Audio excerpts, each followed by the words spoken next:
मुझे वक्त पर गांव पहुंचने की जल्दी थी, इसीलिए मैं दोपहर ही को घर से निकल पड़ा। मेरा ख्याल था कि शाम होने से पहले अपने गांव पहुंच जाऊंगा, मगर किस्मत को कुछ और ही मंजूर था। रास्ते में एक सुनसान जगह बस अचानक खराब हो गई। ड्राइवर और उसके मददगार ने पहले खुद ही बस ठीक करने की कोशिश की, लेकिन जब नाकाम रहे तो मददगार को करीबी कस्बे से मैकेनिक बुलाने भेज दिया गया। मैकेनिक आया तो बस ठीक होते होते शाम ढल चुकी थी। जब मैं अपनी मंजिल पर बस से उतरा तो रात का गहरा अंधेरा फैल चुका था। गांव तक पहुंचने के लिए मुझे एक कच्चे रास्ते पर तकरीबन 3 किलोमीटर पैदल चलना था। मैं बड़ी सड़क छोड़कर इस सुनसान रास्ते पर चल पड़ा। इस वक्त आसमान पर न चांद था न उसकी चांदनी, बस सितारों की मध्यम टिमटिमाहट थी जिसने माहौल को और भी पुरअसरार बना दिया था।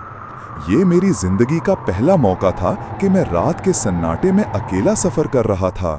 मेरा दिल जोर जोर से धड़क रहा था और खामोशी में दिल की धड़कन साफ सुनाई दे रही थी। अभी मैं थोड़ा ही आगे बढ़ा था कि अचानक एक उल्लू मेरे ऐन सर के ऊपर से फड़फड़ाता हुआ एक दरख्त से उड़कर दूसरे दरख्त पर जा बैठा। उसकी खौफनाक आवाज ने मेरे रोंगटे खड़े कर दिए। मैं घबराकर इधर उधर देखने लगा। इसी लम्हे झाड़ियों में सरसराहट हुई। मैं चौंक गया। घनी झाड़ियों के पीछे किसी के खड़े होने का गुमान हुआ। खौफ के मारे मैं पीछे हटा तो किसी चीज से टकरा गया और मेरे मुंह से चीख निकल गई। मुड़कर देखा तो वो एक दरख्त था, मगर बदहवासी में मुझे उसके पीछे भी एक हयावला सा नजर आया। जैसे ही मैं पीछे हटा वो साया मेरी तरफ बढ़ता महसूस हुआ। मैं जान बचाकर भागा। अंधाधुंध दौड़ता रहा, मगर अचानक रुक गया।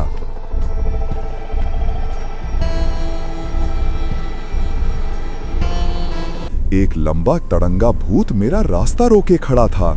मैं पीछे हटा तो झाड़ियों में से किसी ने मुझे पकड़ने की कोशिश की। मैं चीखता हुआ वहां से भागा। अजीबोगरीब आवाजें और सरसराहटें मेरा पीछा कर रही थीं। दौड़ते हुए अचानक मेरी नजर एक चुड़ैल पर पड़ी जो बाल खोले दरख्त से उल्टी लटकी हुई थी। अंधेरे में उसकी आंखें इंगारों की तरह दहक रही थीं। वो मुझ पर झपटी तो मैं चीखता हुआ सड़क छोड़कर खेतों में जा घुसा।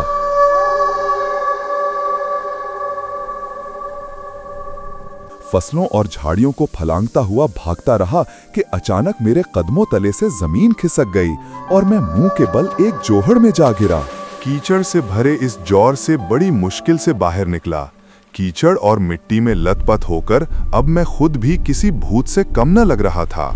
सर्दी से मेरी कपकपी छूट गई थी। उस खौफ से कि वो बिलाएं दोबारा न आ जाएं, मैं फिर भागने लगा। लंबा चक्कर काटकर जब मैं गांव के करीब पहुंचा तो यहाँ एक नई मुसीबत मेरा इंतजार कर रही थी। गांव के कुत्ते मुझे भूत समझकर मेरे पीछे पड़ गए। खौफ के मारे मैं भागा तो घर का रास्ता ही भूल गया। बड़ी मुश्किल से घर मिला, मगर कुत्ते भी मेरे पीछे वहां तक पहुंच गए। मैंने दोनों हाथों से दरवाजा जोर जोर से पीटा। जल्दी दरवाजा खोलो! कौन है?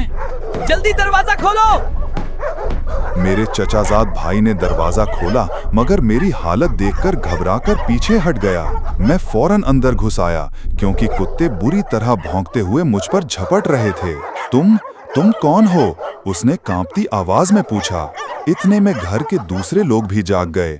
सब मुझे देखकर डर गए, मगर जब मैंने अपना नाम बताया कि मैं अरहम हूं तो बड़ी मुश्किल से उन्होंने मुझे पहचाना। चचा जान ने पूछा, ये सब क्या हो गया? मैंने कांपती आवाज में बताया, कुछ बुलाएं मेरे पीछे लग गई थी। सब हैरत से मुझे देखने लगे। जब मैंने सारी रोदात सुनाई तो चचा जान हंस पड़े और बोले, अरहम, वो बिलाएं कुछ नहीं थीं, तुम अपने वहम से डर गए थे। अंधेरे में दरख्त और झाड़ियां तुम्हें भूत और चुड़ैलें लगी। हाँ, उल्लू जरूर असली था। जब मेरे होश कुछ बहाल हुए तो मुझे एहसास हुआ कि चचा जान ठीक कह रहे हैं। ये सब मेरे तसव्वुरात थे जो अंधेरे में भूतों और चुड़ैलों का रूप धार गए थे। मैं वैसे भी हर वक्त ऐसी कहानियां पढ़ता रहता था और आज इन्हीं ख्याली मखलूक़ात ने मुझे वाकई डरा दिया था। ओफ खुदाया, ये सब मेरे तसव्वुर का करिश्मा था।